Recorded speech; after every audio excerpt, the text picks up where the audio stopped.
या ठिकाणी उपस्थित असलेल्या सर्व नोकरीसाठी आलेल्या उमेदवार बंधूंनो आणि भगिनींनो, गेले 2.5 वर्ष या महाराष्ट्रातनं जे उद्योग बाहेर जात आहेत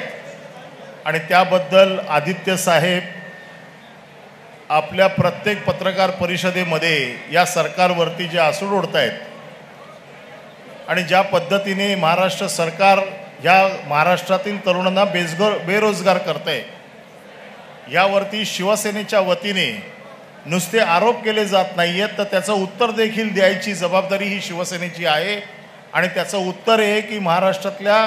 आपल्या तमाम लोकांना नोकरी देण्यासाठी शिवसेनेने कार्यक्रम आयोजित करणं आणि त्याचाच एक भाग म्हणून आज शिवसेनेच्या वतीने इथे रोजगार नोकरी मेळावा, महानोकरी मेळावा पण आयोजित केलाय। मुंबईतल्या 227 शाखांमधून आपण याची नोंदणी केली। जे शिवसैनिक अहोरात्र कष्ट करतात, या शिवसैनिकांच्या मुलांना, त्यांच्या नातेवाईकांना, शिवसैनिकांना आणि त्यांच्याबरोबर असलेल्या सर्व कार्यकर्त्यांना ह्या संधीचा फायदा मिळावा आणि म्हणून आपण इथे एक भव्य या महामेळाव्याचं आयोजन केलंय। तरुणांना आज काम नाही, आपण इथे बघतोय की आज जवळपास फक्त 6 दिवसात जवळपास 15,480 लोकांनी या नोकरीसाठी आपली नावं नोंदवलेली आहेत आणि आम्ही देखील पूर्ण प्रयत्न करून ज्या मोठ्या मोठ्या कंपन्या आहेत यांच्याशी संपर्क साधून आज जवळपास 134 कंपन्या या ठिकाणी नोकरी देण्यासाठी उपलब्ध करून दिलेल्या आहेत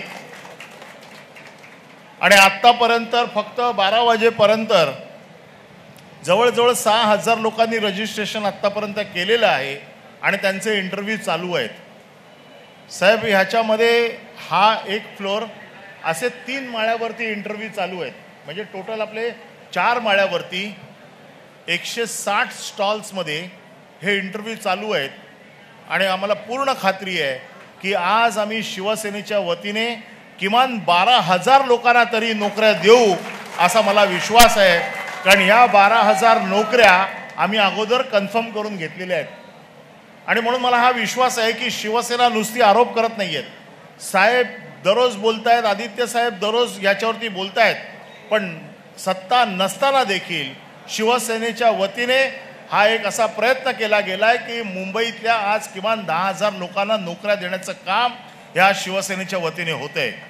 आणि म्हणून मी साहेबांना एवढीच विनंती करतो की शिवसेनेची ताकद एवढी अफाट आहे, सत्ता असो नाही तर नसो, आपण जो विषय हातात घेतलेला आहे आपल्या मार्गदर्शनाखाली, आदित्य साहेबांच्या मार्गदर्शनाखाली असे मेळावे, मी जेव्हा पदवीधर मतदारसंघातून निवडून आलो त्यावेळेला मी एक वचन दिलं होतं की बेरोजगार पदवीधरांसाठी नोकरी देण्यासाठी आम्ही जरूर प्रयत्न करू। माझ्या ह्या वचननाम्यातला पहिला हा टप्पा आणि शिवसेनेचं काम म्हणून आजचा हा रोजगार आपण मेळावा मोठ्या प्रमाणात आयोजित केलाय। मला पूर्ण खात्री आहे की आज मुंबईतल्या सर्व कार्यकर्त्यांनी